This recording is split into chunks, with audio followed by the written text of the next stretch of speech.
Back to my channel and welcome back to my another blog. আশা করছি তোমরা সবাই ভালো আছো, আমিও খুব ভালো আছি। আজকে একটা রেসিপির ভিডিও নিয়ে তোমাদের জন্য চলে এসেছি। তো আজকে আমি একদম দুধ থেকে পনির রোল করা পর্যন্ত প্রত্যেকটা স্টেপ তোমাদের সাথে শেয়ার করব। তো সবার প্রথমে দেখো 2 কেজি মতো দুধ নিয়ে নিয়েছি, আর এটা হচ্ছে কিন্তু আমাদের একদম বাড়ির খাঁটি গরুর দুধ।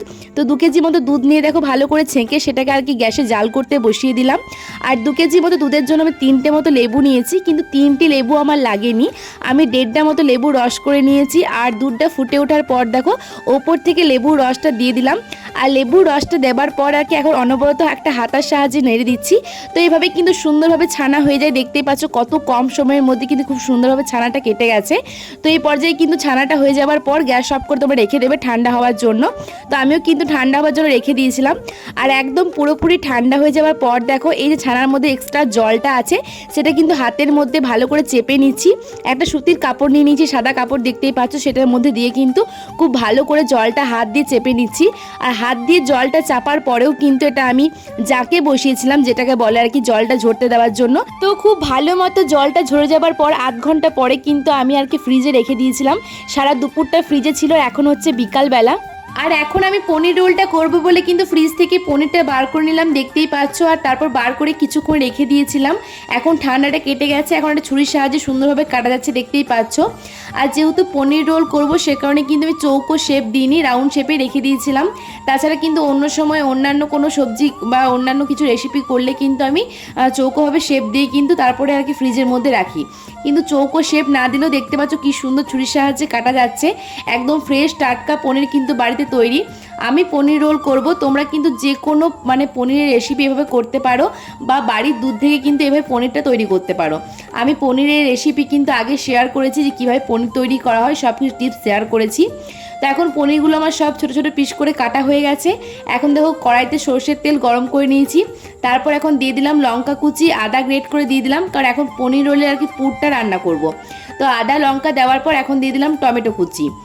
তোমরা কিন্তু এর মধ্যে গাজর, ক্যাপসিকাম, বিন সব কিছু মানে অ্যাড করতে পারো, যেহেতু আমার বাড়িতে সেই সব আর কি সবজিগুলো ছিল না তাই দিইনি।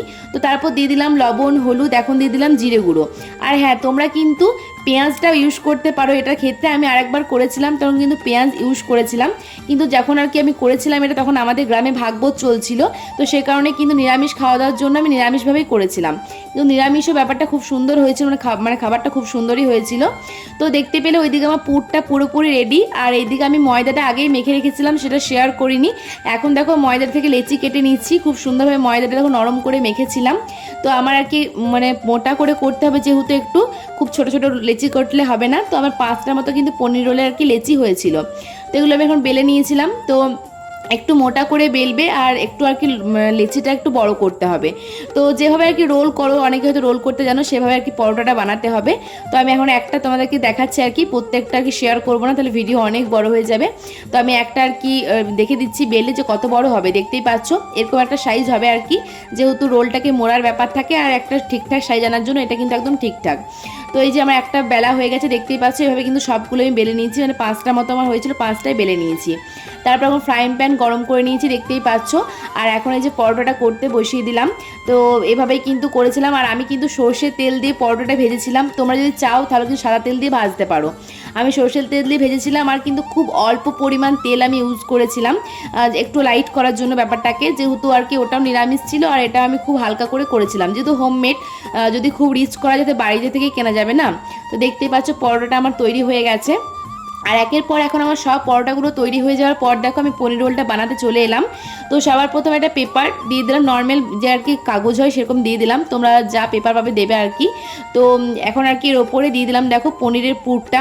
তো পনিরের পুরটা দেওয়ার পর আমি এর মধ্যে ইউজ করেছিলাম আর কি একটু লেবু দিলে ফ্লেভারটা বেশ ভালো লাগে, পাতি লেবু দিয়েছিলাম। আর স্যালাডের মধ্যে শুধুমাত্র শসাটাই দিয়েছিলাম, গাজর দিতে পারো নিরামিষের ক্ষেত্রে, বা তোমরা পেঁয়াজটা ইউজ করলে পেঁয়াজটা ইউজ করতে পারো।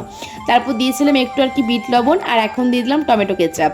দেখো ক্যামেরার মধ্যে টমেটো কেচাপটা কালো কালারে লাগছে, কিন্তু টমেটো কেচাপই দিয়েছিলাম, দেখতে সোয়া সসের মতো লাগছে। যাই হোক, তারপর আর কি মুড়ে দিয়েছিলাম, দেখতেই পাচ্ছ।